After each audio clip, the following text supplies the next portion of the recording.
नमस्कार दोस्तों, एक और वीडियो में आपका स्वागत है।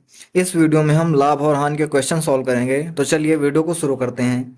पहला क्वेश्चन लिखा हुआ है, यदि हानि 15% है तो क्रय मूल्य और विक्रय मूल्य का अनुपात ज्ञात कीजिए।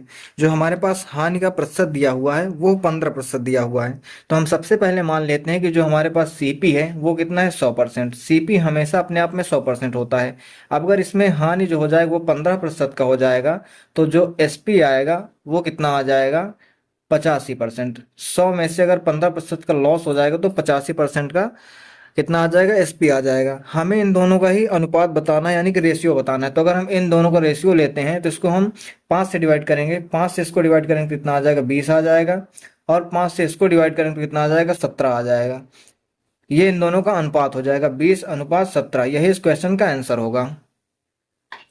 यहाँ पर 17 होगा, 20:17 इस क्वेश्चन का आंसर हो जाएगा। दूसरा क्वेश्चन देखते हैं।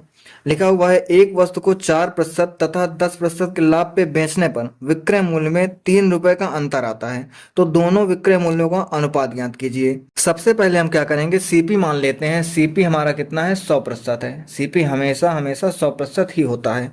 पहले अगर 4% का लाभ होगा इस पे, अगर 4% का इस पे प्रॉफिट हो रहा है प्लस 4%, तो यानी कि एसपी सेलिंग प्राइस कितना हो जाएगा, 104%। इसको SP1 मान लेते हैं। आगे दूसरी कंडीशन कह रहे हैं कि अगर 10% का लाभ होता है, इसी पे अगर 10% का लाभ हो जाएगा तो SP2 कितना हो जाएगा। अगर प्लस में 10% का लाभ हो रहा है तो SP2 हो जाएगा 110%। अब क्वेश्चन क्या कह रहा है कि इन दोनों के मूल्यों में अंतर 3 रुपए का अंतर है। इन दोनों में अंतर जो है वो कितना है, 3 रुपए का अंतर है। अगर हम प्रतिशत में अंतर देखते हैं तो 104 और 110 के बीच में 6 रुपए का अंतर या 6% का अंतर होता है। तो इसका मतलब क्या हो जाएगा कि जो 6% की वैल्यू कितनी है, 3 रुपए के बराबर है। तो हमें इन दोनों का अनुपात बताना है। तो इन दोनों का अनुपात निकालने के लिए क्या करेंगे, 104 अनुपात 110। 2 से इसको अगर हम डिवाइड कर देते हैं तो कितना आ जाएगा, ये 52 दूनी 104 और ये कितना हो जाएगा, 55 दूनी 110। ये इसका अनुपात का आंसर हो जाएगा। तीसरा क्वेश्चन देखते हैं। लिखा हुआ है, यदि एक कार और बाइक के मूल्यों का अनुपात 3:2 है, यानी कि एक कार है और एक बाइक है, इन दोनों को जो कीमत का अनुपात है वो है 3:2 का। कार का मूल्य जो है वो बाइक के मूल्य से 15,000 रुपये अधिक है। तो इन दोनों में अंतर कितना है, 15,000 रुपये का। तो हमें बताना है कि बाइक की कीमत कितनी है। क्वेश्चन में दिया हुआ है रुपए 15,000 का अंतर है, लेकिन अगर हम यूनिट में देखते हैं तो इसकी कीमत 3 यूनिट की है, इसकी कीमत 2 यूनिट की है, यानी कि अंतर कितना हुआ, 1 यूनिट का। तो यहाँ से 1 यूनिट की वैल्यू कितनी हो जाएगी, 15,000 रुपए। 15,000 रुपए।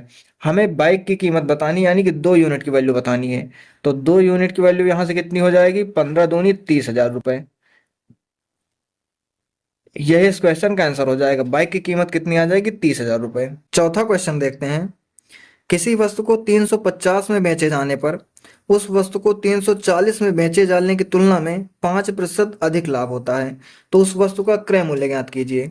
सबसे पहले हम मान लेते हैं कि वस्तु का जो क्रय मूल्य है, सीपी है, वो है कितना, 100%। कोई भी चीज अपने आप में हमेशा 100% होती है।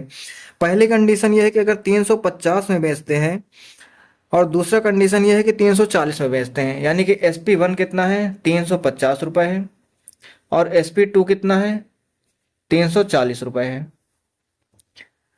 आगे क्वेश्चन कह रहा है कि इन दोनों के मूल्यों में अंतर कितना है, 5% का। अगर हम 340 के बजाय 350 में बेचते हैं तो यहाँ पर 5% का अंतर आता है। लेकिन अगर हम रुपए में देखते हैं तो 340 और 350 में कितने का अंतर आता है, 10 रुपए का। इसका मतलब ये हुआ कि जो 10 रुपए है ये 5% की वैल्यू है। जो 10 रुपए है ये किसकी वैल्यू है, 5% की वैल्यू है। हमें बताना है क्रय मूल्य, यानी कि 100% की वैल्यू बतानी है। तो 100% से हम इसमें मल्टीप्लाई कर देंगे। ये चीज एक बार फिर से समझिएगा। जो 10 रुपए है वो 5% की वैल्यू है, तो इसको हम डिवाइड कर देंगे। इससे हमें क्या होगा कि 1% की वैल्यू पता चल जाएगी। और हमें 100% की वैल्यू चाहिए तो 100% से मल्टीप्लाई कर देंगे। अगर इसको हम डिवाइड करते हैं तो परसेंट से परसेंट कैंसिल हो जाएगा। 5 से इसको डिवाइड करेंगे 2 बार में जाएगा। 2 से अगर 100 को मल्टीप्लाई करेंगे तो 200 हो जाएगा। यह इस क्वेश्चन का आंसर होगा। पांचवा क्वेश्चन देखते हैं। लिखा हुआ है, एक आदमी को 21,600 में एक वॉशिंग मशीन बेचने पर 8% का लाभ होता है। तो सबसे पहले हम सीपी मान लेते हैं। सीपी कितना होता है हमारा, 100% होता है। और सेलिंग प्राइस दिया हुआ है कि अगर 21,000, कितना लिखा हुआ है, 21,600 में ये सेलिंग प्राइस है।